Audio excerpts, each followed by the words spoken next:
The Association of Southeast Asian Nations, also known as ASEAN, consists of 10 countries, namely Brunei, Cambodia, Indonesia, Laos, Malaysia, Myanmar, Philippines, Singapore, Vietnam, and Thailand.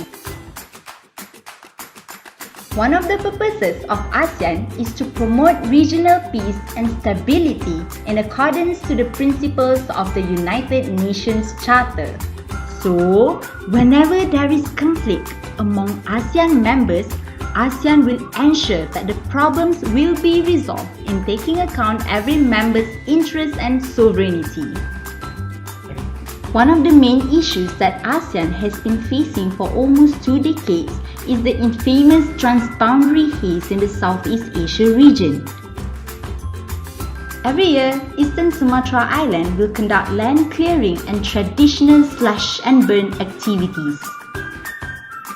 The condition worsened during the traditional dry seasons, causing fires to spark and spread easily on peatlands, and the smoke from these fires, carried by southwest monsoon wind, affects the nearby neighboring countries such as Malaysia and Singapore.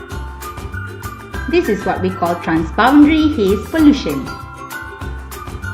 Ever since 1972 until today, Malaysia and Singapore are expected to experience haze from June until October. It is a repetitive season as if we have the haze season in Southeast Asia. It is known that Singapore, Malaysia, Brunei, Thailand and other affected countries are not pleased with this transboundary haze issue. Why is that? Firstly, the smoke will affect the health of the society. It is common during this season for people to wear masks as protections as they got out from the house. Wearing masks is crucial as the haze could cause asthma, skin and eye irritation, pneumonia and other related illnesses. Other than that, it can also cause lasting lung damage for people who inhale the contaminated air for too long. Thus, it can be said that the society's right to breathe clean air had been denied as these smokes impliedly forced them to wear the mask or else they will suffer health problem issues. Since the air is highly contaminated, it is very threatening to conduct outdoor activities. Governments of affected countries have to be prepared to close thousands and thousands of schools nationwide due to haze danger. The same also goes to businesses and shops. We could see that numerous business activities such as pasar malam and open-air restaurants had to be closed due to this worsening haze situation. The tourism industry is also taking a beating from this gloom brought by the haze problems. Singapore and Malaysia are likely to see fewer tourist arrivals as some countries are starting to send travel warnings about the two countries, which might impact hotels and retail spending.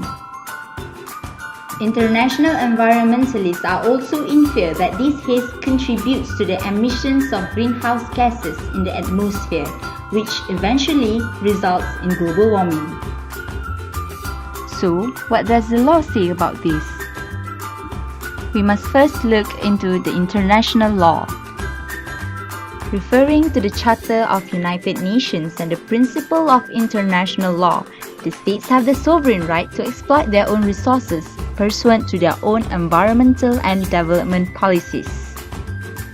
But it is important to be noted that the states also have the responsibility to ensure the activities within their jurisdiction do not cause damage to the environment of other states or to the areas beyond the limits of national jurisdiction.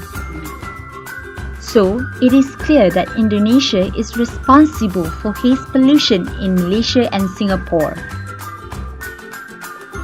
Since Malaysia, Indonesia and Singapore are the members of ASEAN, ASEAN chose to address the issue by adopting the ASEAN Agreement on Transboundary Haze Pollution. This agreement is a legally binding environmental treaty that aims to prevent and mitigate haze pollution through through concerted national efforts and intensified regional and international cooperation.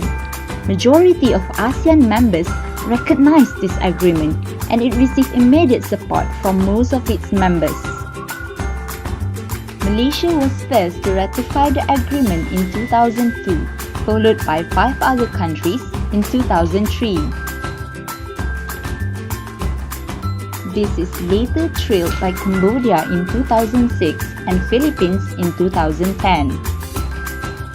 Indonesia is the last to ratify this agreement 2 years ago after receiving much pressures and criticisms from the neighboring countries.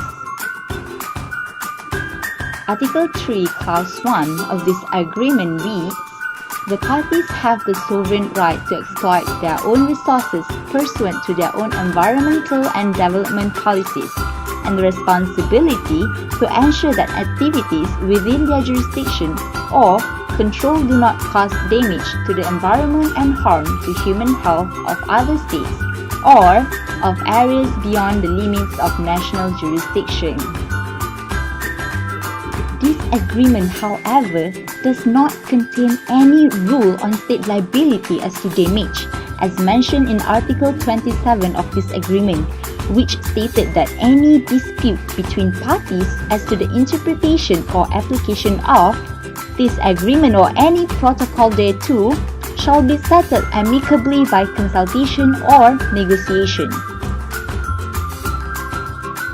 This proves that ASEAN is relying more on prevention and cooperation measures rather than establishing a liability regime or adopting formal legal instruments to protect the environment in addressing shared environmental problems. The agreement does not directly forbid certain types of conduct, but instead, it merely encouraged the parties to promote zero burning policies and repeatedly mentioned that the provisions in this agreement do not contain any obligation to make compensation. The absence of such rules in this agreement is the main reason why the adoption and the ratification of this agreement had left the issue unsolved. Although Indonesia had ratified the Transboundary Agreement, it does not stop them from continuing to keep committing such heinous offense. So, what else can ASEAN do? As an authorized organization, ASEAN should be firm in penalizing states that breach any provisions of the agreement. The meeting on transboundary haze pollution brought forward its hope that ASEAN can stop pointing fingers and take another look into the issue in the spirit of togetherness and unity.